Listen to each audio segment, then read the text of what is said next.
2025 hurricane season has come to a close, and we're looking back on all of the ups and downs of what felt like an unusual year.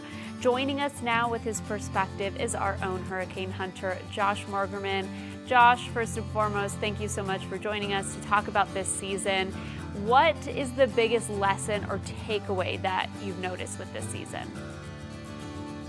I would say the big takeaway or what this season illustrated is that it's not just how busy the season is, but where the season happens. We had a fairly busy season, actually. There was a decent amount of hurricanes, and in terms of ACE or accumulated cyclone energy, we were actually a little above normal. But for Americans, it felt like a totally dead season because nothing came near American shores really except one tropical storm. Everything except for one tragic exception was way out in the Atlantic. So that was the story. It was busy, but fortunately, most of it was not where people are. Now, sometimes the opposite happens. 1992, totally dead season, except for a Category 5 that came ashore just south of Miami. And what about the Eastern Pacific season? What are your takeaways on that? It was actually kind of similar, sort of fairly busy season, lots of storms, lots of junk storms, but a lot of named storms, but most of it stayed away from the coast of Mexico, except one major hurricane, Eric, early in the season in June, which actually I hunted. So it was kind of a similar story. A lot of activity, but fortunately, most of it stayed away from the coast. And when we're talking about the season as a whole, I think Melissa was a really notable system that came through.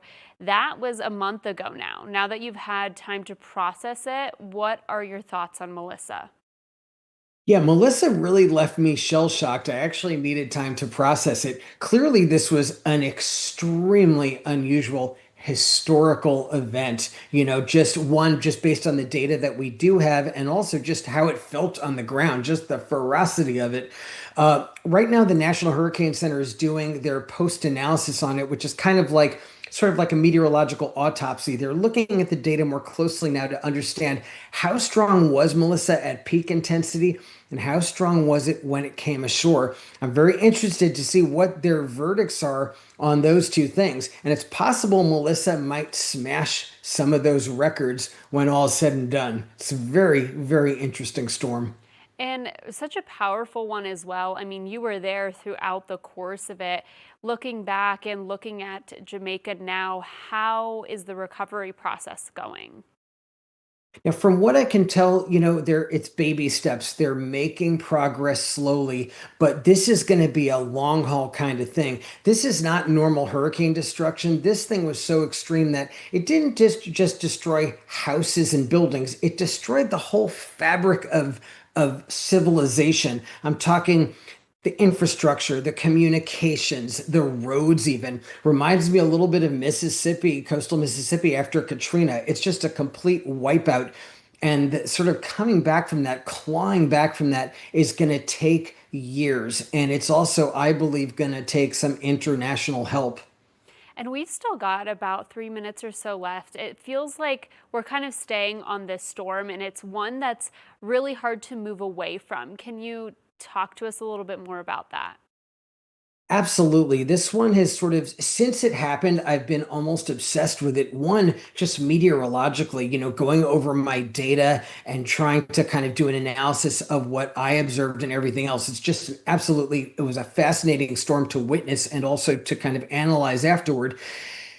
And then from the human perspective, I'm really staying with it too. I was really shocked at just the human impact and the suffering this thing has inflicted, and I really want to kind of dedicate myself to keeping this story alive. I have a big audience here on TV and also on social media, and I want to use my voice to keep this story in the news, to keep it visible so people don't forget about it. Because I do believe that as long as we keep this story alive and visible, that it's going to keep those donations flowing in, which I think are really important. And I'm actually going to go back there at the end of January at the 3 month mark to reconnect with the victims that I met to sort of document how things are going. And again, to keep this story in the media.